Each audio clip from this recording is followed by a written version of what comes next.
Okay, so hello everyone, welcome to our YouTube channel Code with Ash. So in today's lecture, we will learn the numerical based on the asymptotic notation. Okay, तो जैसा अपन ने decide करा था कि last lecture में जब मैंने theory cover करी थी पूरी असिम्प्टोटिक की यानी वर्स्ट केस बेस्ट केस उनके ग्राफ के साथ उनके कंडीशंस के साथ, और बोला था कि अगले वीडियो में अपन क्या कवर करने वाले हैं उसकी पूरी यानी न्यूमेरिकल कवर करने वाले। तो इसमें अपन क्या कवर करने वाले हैं आज? न्यूमेरिकल।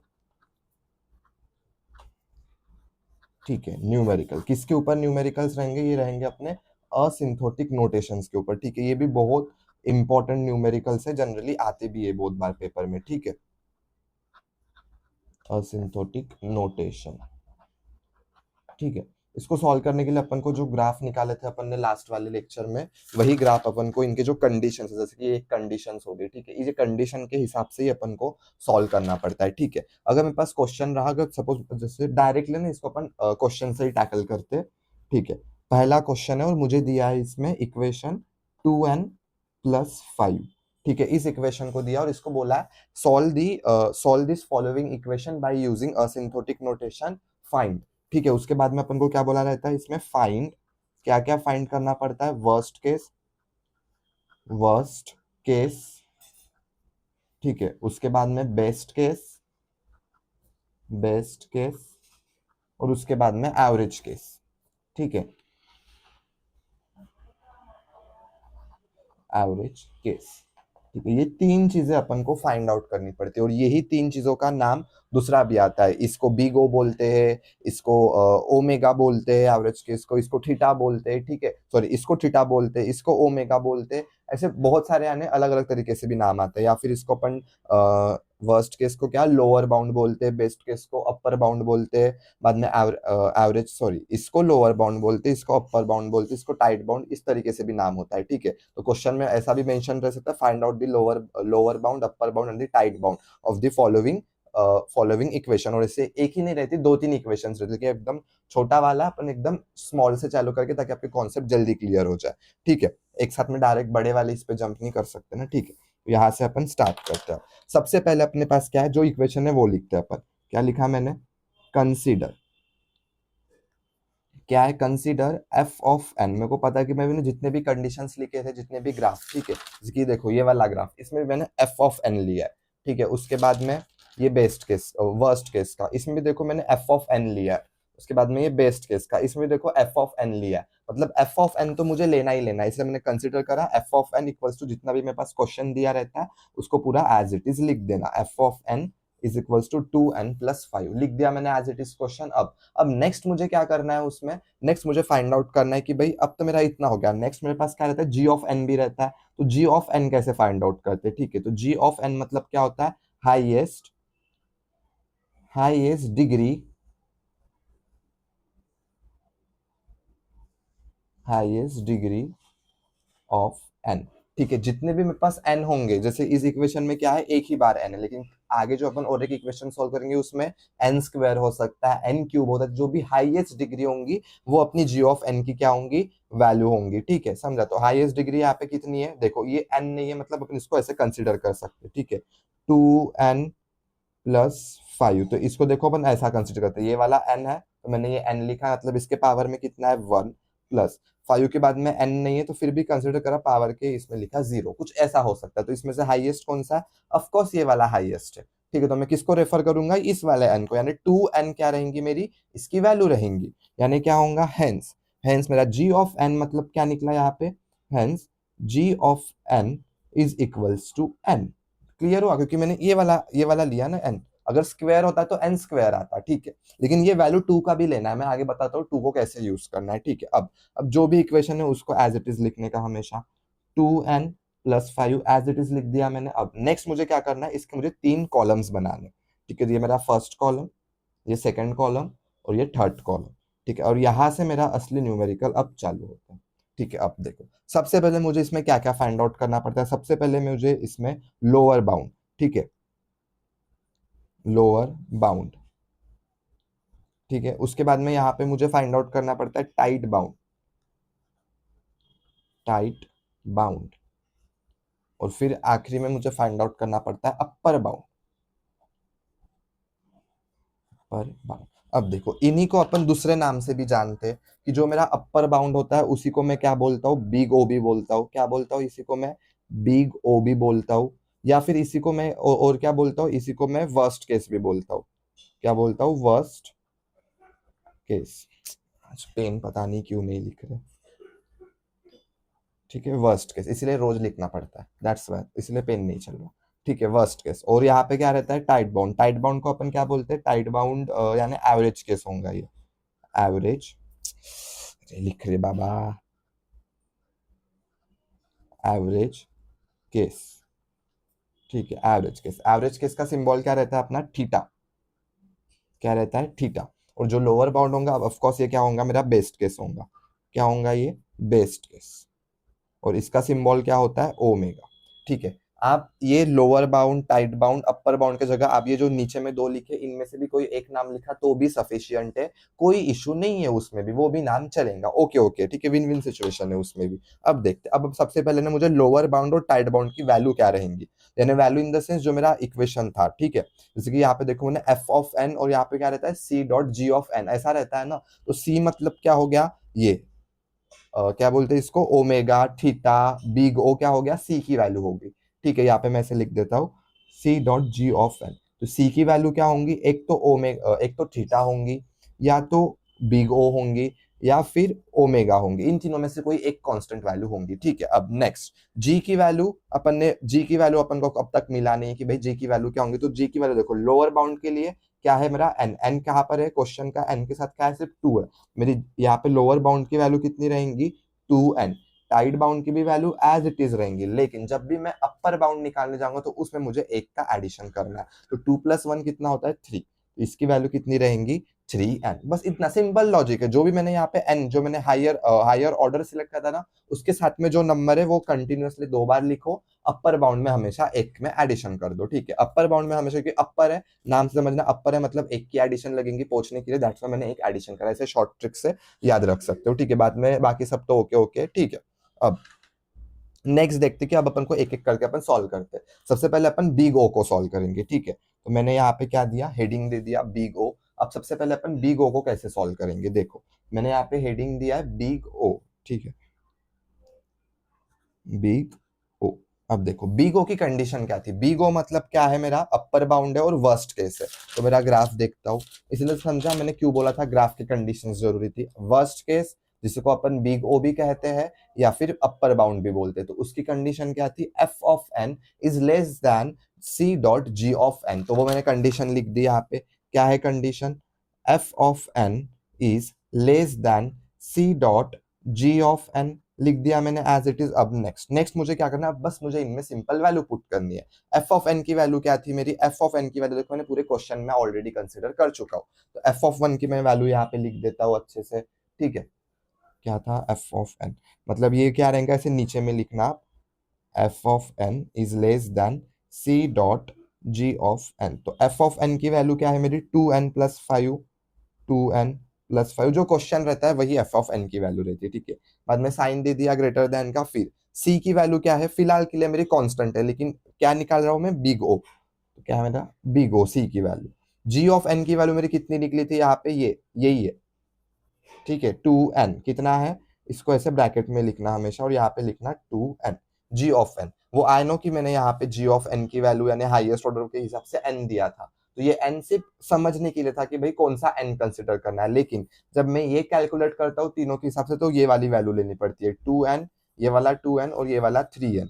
एक मिनट, इसमें तो ये वाला केस सॉल्व कर रहे हैं तो इसमें 3n है ना, तो यहाँ पे 2 नहीं आएगा ना, 3n आएगा। ठीक है, क्योंकि मैंने ये वाला केस सबसे पहले सॉल्व करा। बिग ओ को ही हमेशा सॉल्व करना। ठीक है, सबसे पहले वर्स्ट केस निकालना होता है, सबसे ज्यादा पॉसिबिलिटी इसी केस में आने वाली है। ठीक है, अब देखो, अब इसमें मैंने वैल्यूज पुट कर दिए। ठीक है, इस हिसाब से अब सबसे पहली कंडीशन मेरी लगी, now for n equals to 1। अब मुझे क्या करना है, n इक्वल्स टू 1 पुट करना है, फिर n इक्वल्स टू 2 पुट करना है। कब तक, जब तक मेरी ये कंडीशन सेटिस्फाई नहीं होती। अब मैंने n इक्वल्स टू 1 पुट करा इसमें, तो ये क्या बनेगा मेरा, 2 × 1 + 5 होगा, greater than big O bracket में इनटू, ठीक है, ये कितना होगा, 3 × 1 होगा। अब इसको सॉल्व करके तो क्या मिलेगा मुझे, 2 + 5, ऐसा साइन वापस से, बिग ओ इंटू 3, इसको वापस से सॉल्व करेंगे तो 7, ये बिग ओ ठीक है लिख देता हूँ वरना और बोल लूंगा।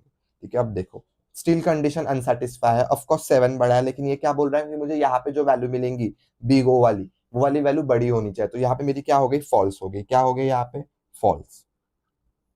ठीक है फॉल्स हो गई। मेरे को कब तक चेक करना है, जब तक मेरी ये वाली वैल्यू यहाँ से बड़ी नहीं आती।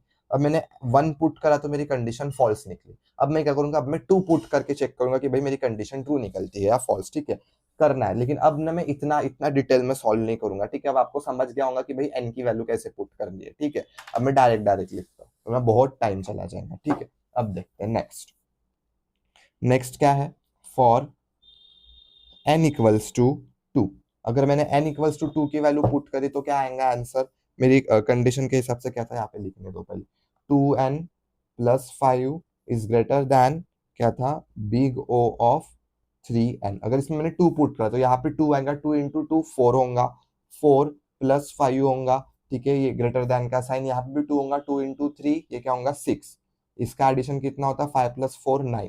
तो कुछ ऐसा आएगा। स्टिल अभी भी क्या है फॉल्स है।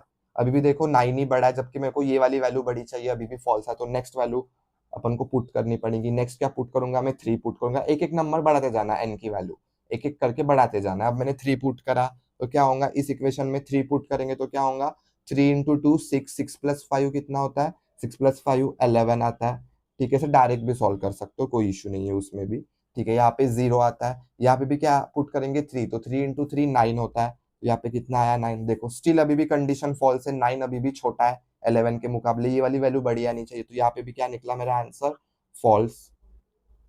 ठीक है उसके बाद में अब मैं क्या करूंगा, फॉल्स है तो एक से वापस इंक्रीमेंट होगा एन की वैल्यू में। तो पहले 3 था अब क्या होगा फॉर एन इक्वल्स टू 4 अब मेरे को कंसिडर करना पड़ेगा। तो अब क्या होगा, अगर मैंने यहाँ पे 4 रखा तो 4 इंटू 2 8, 8 प्लस 5 कितना होता 4 इंटू 2 8, 8 प्लस 5 13।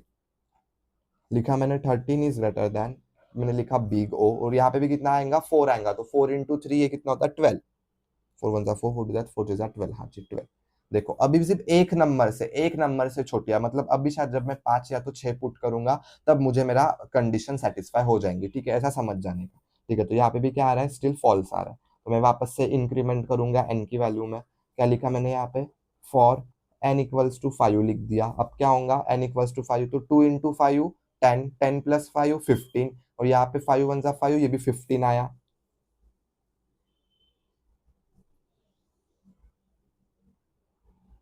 एक मिनट 15 15 तो सेम आ रहा है ना, रुको रुको ग्राफ में वैल्यूज करते हैं। हाँ देखो मैंने यहाँ पे गलती करी है, सॉरी सॉरी। ठीक है अभी याद आ गया, रिपीट। देखो यहाँ पे मैंने इक्वल टू का साइन नहीं दिया। यहाँ पे जैसे मैंने इक्वल टू दिया था बेस्ट केस में, देखो यहाँ पे इक्वल टू है, वैसे ही यहाँ पे भी इक्वल टू आता है। ठीक है यानी F of N is less than and equal to C dot ji of N. यहाँ पे क्या है F of N is greater than and equal to, तो यहाँ पे भी इक्वल टू है, मतलब यहाँ पे भी इक्वल टू ही आना चाहिए। ठीक है क्योंकि यहाँ पे मेरा 15 आया, मतलब कंडीशन सेटिस्फाई होती है। ठीक है तो ये आप चेंजेस कर लो। ठीक है यहाँ पे भी इक्वल टू आना चाहिए, सारे में आपको इक्वल टू लिखना है अब। ठीक है ये यहाँ पे हो गए चेंजेस। और कहाँ पे था ये कंडीशन लिखी थी यहाँ पे equal to equal to equal to equal to equal to equal to. ठीक है ऐसे सारे चेंजेस आप कर लो, जितने भी पॉसिबल यहाँ पे चेंजेस थे। ठीक है इक्वल टू चाहिए ओके, यानी इक्वल भी चलेंगे या फिर बड़ी भी चलेंगे क्योंकि यहाँ पे इक्वल आने वाली। ठीक है तो ये कितना आया मेरे पास आंसर 15 आया, is greater than and equal to. Again यहाँ पे भी कितना आएगा 15, 3 इंटू 5 15। देखो तो ये 15 15 आ, देखो इक्वल टू भी चलेंगे और बड़ी भी। तो देखो इक्वल आ गई, मतलब हैंस यहाँ पे क्या आया ट्रू आया। क्या आ गई मेरी यहाँ पे कंडीशन ट्रू, मतलब मेरी आंसर क्या हो गया मेरा खत्म नाउ। अब मैं इसकी कॉम्प्लेक्सिटी निकालूंगा, नाउ कॉम्प्लेक्सिटी लिख दिया मैंने, नाउ कॉम्प्लेक्सिटी। तो मेरी कंडीशन क्या थी, F of N is less than and equal to C dot ji of N, जिसमें मेरा सी क्या था, सी क्या था मेरा बिग ओ था। ठीक है अब देखो अब मेरे को इसको कॉम्प्लेक्सिटी से निकालना है, तो देखो बिग ओ इंटू जी। ठीक है इंटू दो या नाप दो, डॉट लिखे या ना लिखे। ठीक है अब देखो एन की वैल्यू मेरे एन एज इट इज ही था, यानी देखो यहाँ पे एन ही था, कहा गया समझा। देखो C dot ji of N क्या था एन ही था, तो मैंने यहाँ पे क्या लिखा एन ही लिखा। ठीक है, अब समझा ये वाला n मैंने यहाँ पे क्यों लिखा था, वो इसके लिए था, कॉम्प्लेक्सिटी निकालने के लिए। अगर यहाँ पे n स्क्वायर होता तो फिर मेरे को यहाँ पे भी n टू द पावर 2 लिखना पड़ता, ठीक है, यानी n स्क्वायर हो जाता वो भी, इसलिए समझा। लेकिन जब मैं नीचे ये वाला n जो मैंने यहाँ पे n लिखा है ना, उसका जो अपना ये रहता है ना वेरिएबल, सॉरी, उसका जो अपना कोएफिशिएंट रहता है, जैसे कि इसका n का कोएफिशिएंट क्या था, यहाँ पे 2 था, तो 2 मैंने यहाँ पे लिखा और उसमें क्या करा, एक एडिशन करा अपर केस के लिए, लेकिन n भी लिखना पड़ता है साथ ही साथ में, ठीक है, क्योंकि n नहीं लिखूंगे तो भाई पुट क्या करोगे, वैल्यूज के लिए n तो चाहिए ना। ठीक है, ये हो गई मेरी कॉम्प्लेक्सिटी। अब ये किसके लिए वैलिड रहेंगी, ये कॉम्प्लेक्सिटी वैलिड है किसके लिए, 2n+5, वैलिड किसके लिए, for big O of n। तो बिग ओ ऑफ n, ये वो g n है, उसको लिखो या ना लिखो वो वैसा ही है, big O of n for all या फिर फॉर और एग्जिस्ट, कहाँ तक की मेरी n की वैल्यू कितनी निकली, n is greater than and equal to था ना, n is greater than and equal to 5, and c की वैल्यू क्या थी मेरी यहाँ पे, c is equals to, c की वैल्यू क्या है मेरी, c की वैल्यू यहाँ पे 3 है, एंड c इक्वल्स टू 3। तो यहाँ पे मेरा पूरा बिग ओ यहाँ पे मेरा खत्म हुआ। अब सिमिलरली मुझे ऐसा ही क्या कैलकुलेट करना है, लोअर केस फिर टाइट, सॉरी, लोअर बाउंड फिर टाइट बाउंड भी कैलकुलेट करना, पहले लोअर बाउंड कैलकुलेट कर, उसी सीक्वेंस में जाना, बिग ओ, बाद में यानी वर्स्ट केस, बाद में बेस्ट केस, बाद में एवरेज केस, यानी सबसे पहले ज्यादा स्टेप्स को सॉल्व करो। वर्स्ट केस था इसलिए अपन को 5 स्टेप लगे। अब बेस्ट केस है, मतलब देखो कम से कम स्टेप्स लगेंगे, यानी 1 या 2 स्टेप में ही निपटने वाला है ये। ठीक है, तो अब यहाँ पे मैंने हेडिंग दे दी दूसरी, क्या थी यहाँ पे दूसरी हेडिंग अपनी, क्या बोलते हैं इसको, worst case, sorry best case, best case को क्या बोलते हैं, ओमेगा, ओमेगा, और यहाँ पे मैंने उसका सिंबल निकाला। ठीक है, ओमेगा की कंडीशन क्या थी मेरी, F of N is always greater than और equal to C dot ji of N, ये वाली कंडीशन थी ग्राफ के हिसाब से जो मैंने उस दिन पढ़ाया था आपको। देखो ग्राफ के हिसाब से कंडीशन देखो वही है, तो ये कंडीशन अब यूज होती है, ठीक है, कि इसी कंडीशन में वैल्यूज पुट करनी पड़ती है। ठीक है, अब एफ ऑफ एन की वैल्यू देखो, यहाँ पे मेरी ऑलरेडी 2n+ था, तो मैं यहाँ पे वापस लिखता हूँ condition, F of N is greater than and equal to C dot ji of N, लिखा। एफ ऑफ एन की वैल्यू क्या है, 2n+5 है, वो लिखा, is equal, is greater than and equal to C dot ji of N की value कितनी है, ओमेगा, इसके लिए कितनी है, 2 है, तो मैंने यहाँ पे कितना लिखा, 2n लिखा। अब यहाँ पे आप ओमेगा का सिंबल दो या ना दो, वो एक जैसा ही है, ठीक है, क्योंकि एंडिंग में आपको यहाँ पे कॉम्प्लेक्सिटी के वक्त देना ही पड़ता है। ठीक है, अब इसमें n की वैल्यू पुट करते, फॉर n इक्वल्स टू 1, देखो वर्स्ट केस था इसलिए अपन को इतने बार n, यानी कहाँ तक गया, 5 तक गया था। अब ये बेस्ट केस है तो मोस्ट प्रोबेबली इसकी पॉसिबिलिटीज है कि शायद पहले इसमें ही सॉल्व हो जाए या फिर दूसरे इसमें ही सॉल्व हो जाए, क्योंकि बेस्ट केस का वही सीन रहता है कि बेस्ट केस सबसे अच्छे वाले स्टेप्स, यानी था ना अपना, अपन ने लिखा था ना डेफिनेशन में, देखो ना यहाँ पे कहा गया क्या था, देखो, the minimum steps are required to complete it, यानी सबसे कम से कम स्टेप्स लगने वाले इसको कंप्लीट होने के लिए। ठीक है, अब देखते हैं कितने लगते हैं। जब मैंने 1 पुट कर, तो यहाँ पे क्या होगा, 2 × 1 + 5 is greater than and equal to 2 × 1, ऐसा होगा, तो ये कितना आएगा, ये 2 + 5 7 आएगा, is greater than and equal to, ये कितना आएगा, 2।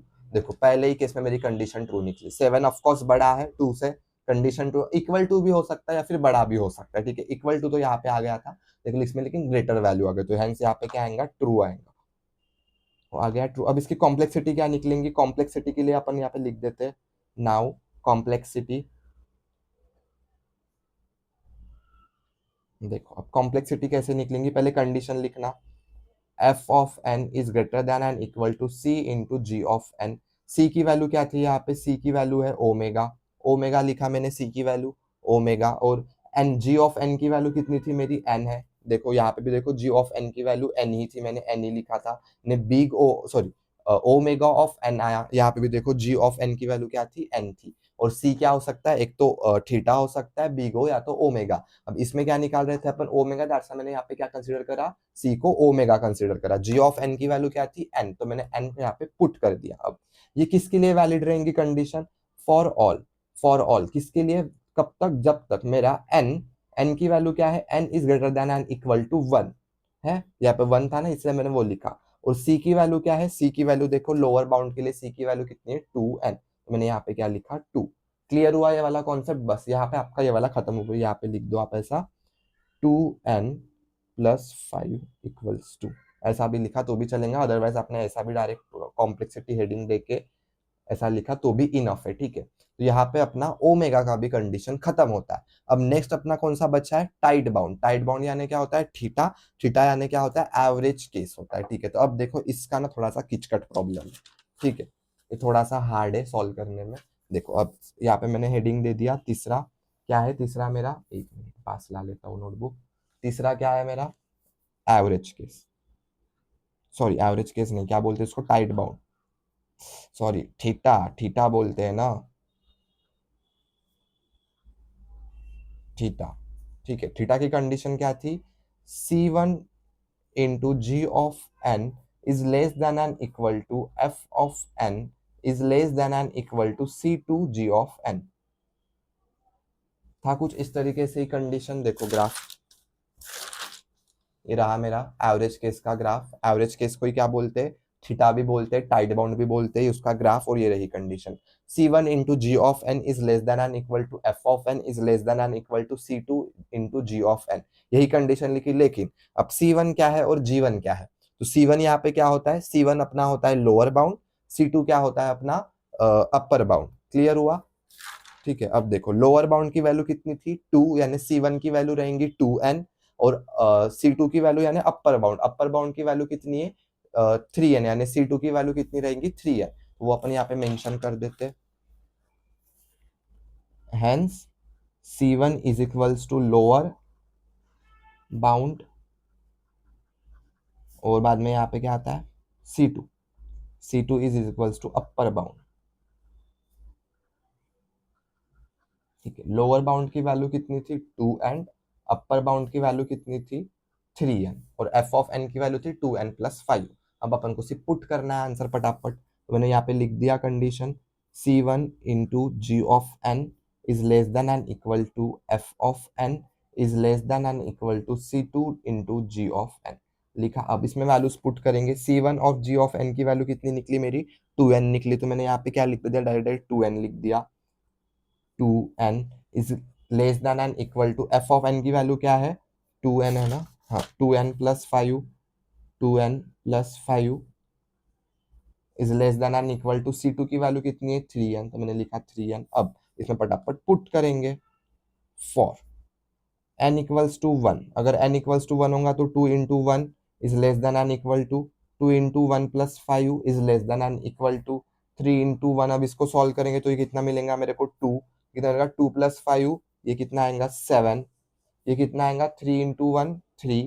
देखो अब यहाँ पे कंडीशन सेटिस्फाई होती है क्या, वो चेक करते हैं। पहले इन दोनों को चेक करते हैं सिर्फ। 2 is less then 7, of course correct है, 7 बड़ा है 2 से, करेक्ट है। और जो सिंबल था वो बराबर है, इक्वल टू भी चल सकता है या फिर बड़ी वैल्यू, करेक्ट है। बाद में 7 इज लेस देन 3, गलत है, 7 तो बड़ी वैल्यू है, इस तरफ चाहिए था, मतलब कंडीशन सेटिस्फाई नहीं हो रही है यहाँ पे। यहाँ पे क्या आया, हेंस फॉल्स।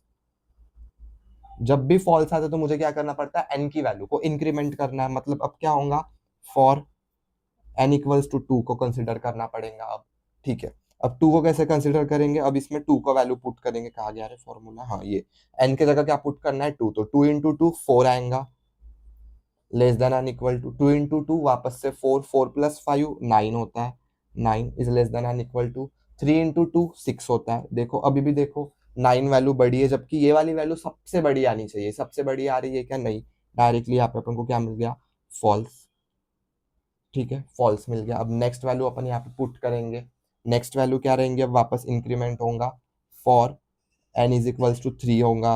अब क्या होगा 3, मतलब 2 इंटू 3 6, 6 हाँ, 2 into 3 6 is less than and equal to 2 into 3 6, 6 plus 5 11, 11 okay okay है। बाद में 2 इंटू 3, सॉरी एक मिनट, 3 वन जा 3, 3 टू जा 6, हाँ 3 इंटू, सॉरी मेरे को लगा यहाँ पे भी शायद 2 ही है, इसलिए मैं वही 2 इंटू 3 कर रहा था। 3 इंटू 3, 3 इंटू 3 9 होता है ना, 3 वन जा 3, 3 जा 9, हाँ 9। देखो अभी भी स्टिल ये वैल्यू छोटी आ रही है, इससे तो मतलब यहाँ पे भी क्या होगा, कंडीशन फॉल्स, ठीक है। जैसे कंडीशन फॉल्स हुई, एन की वैल्यू इंक्रीमेंट कर दो, फॉर एन इक्वल्स टू 4 करो। अब 2 इंटू 4 कितना होगा 8 is less than and equal to 2 into 4 8, 8 plus 5 कितना होगा 13। देखो आपको एक चीज अंडरस्टैंड आ रही होंगी क्या, देखो यहाँ पे जो मेरी वैल्यूज आ रही है 6 11 8 13, यही वैल्यूज ना देखो मेरे यहाँ पे भी आई थी, आई थी, देखो 11 आ रहा है, 9 आ रहा है, 6 आ रहा, वही वैल्यूज है ना, जो मेरा वर्स्ट केस होता है ना उसकी ही वैल्यूज आती है जनरली यहाँ पे, ठीक है। तो आपको ज़्यादा सॉल्व करने की भी टेंशन नहीं होती, ठीक है, इसमें जल्दी जल्दी हो जाता है ये भी। अब 18 आ रहा, नहीं सॉरी 13 आया, फिर less than and equal to 3 into 4 12। देखो आ गई, ये वाली कंडीशन मेरी पहले भी आई थी, देखो 3 है और 12 है, आई थी। अब 9 था, देखो यहाँ पे 9 8 आया, 8 आता है क्या, 4 1 जा 4 4 2 जा 8, हाँ 8 ही आता है, ठीक है सर, पता नहीं कोई एक आध वैल्यू हो जाती है आबल डुबल। यहाँ पे 8 आता है क्या, पहले देखो, 3 3 जा 9, हाँ बराबर है, ठीक है। देखो ये वाली कंडीशन आ गई मेरी यहाँ पे, ठीक है। अब देखो स्टिल ये वाली वैल्यू छोटी है इसके मुकाबले, ये वाली वैल्यू जबकि बड़ी होनी चाहिए थी, नहीं आ रही है। अब मेरे को क्या करना पड़ेगा, वापस से चेक करना पड़ेगा, ठीक है। दिख क्यों नहीं रहा है ढंग से, हाँ अभी दिख रहा है, ओके, ठीक है। अब वापस इंक्रीमेंट करते हैं, ठीक है। फॉर एन इक्वल्स टू 5 लिखा मैंने, अब वापस से क्या एवरेज केस था, यानी कम भी लग सकते थे ज्यादा भी लग सकते थे, 5 तक गया, जबकि मेरा वर्स्ट केस भी 5 तक ही गया था। अब यहाँ पे क्या आएगा, यहाँ पे 5 पुट करो, तो जैसे सॉल्व करते हैं इसको, 2 into 5 less than and equal to 2 into 5 plus 5 less than and equal to 3 into 5। तो देखो ये कितना होगा, ये आएगा 10 is less than and equal to 10 plus 5 15, 15 is less than and equal to 3 into 5 that is again 15। देखो ये condition true थी, देखो यहाँ पे इक्वल टू का मतलब ये भी कंडीशन ट्रू है, मतलब हेंस क्या हो गया, ट्रू।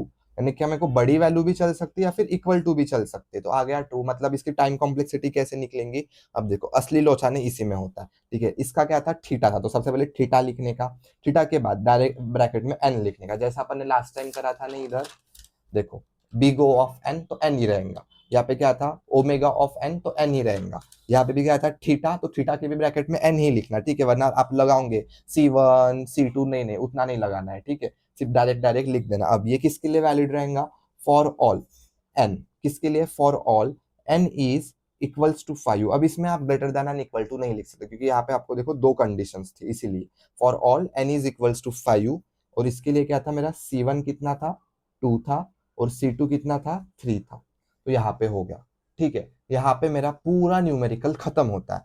इसी तरीके से आपको न्यूमेरिकल सॉल्व करना है, ठीक है। अब देखो ये वीडियो ऑलरेडी आधे घंटे का हो चुका है, तो मैं अब इस पे क्या बोलते हैं और नहीं एग्जाम्पल सॉल्व नहीं करता। नेक्स्ट वाला जो डिटेल वाला एग्जाम्पल है वो मैं कल के वीडियो में डालता हूँ, ठीक है। कल भी इसका एक वीडियो आएगा, उसमें भी एक बड़ा वाला एग्जाम्पल सॉल्व करेंगे, जिसमें एन का पावर स्क्वायर होगा या फिर एन का पावर 3 होगा, यानी एन टू द पावर 3 या तो एन टू द पावर 2 रहेगा, ठीक है। उसमें भी आपके कॉन्सेप्ट क्लियर होंगे। अब देखो एक लॉजिक, ये कैसे लिखा मैंने, सबसे पहले लोअर बाउंड ही क्यों लिखा, टाइट बाउंड ही क्यों लिखा, बाद में अपर बाउंड ही क्यों लिखा, और सॉल्व करते वक्त मैंने पहले अपर को क्यों सॉल्व किया, फिर लोअर को क्यों किया, फिर देखो तो इसको लिखने का तरीका।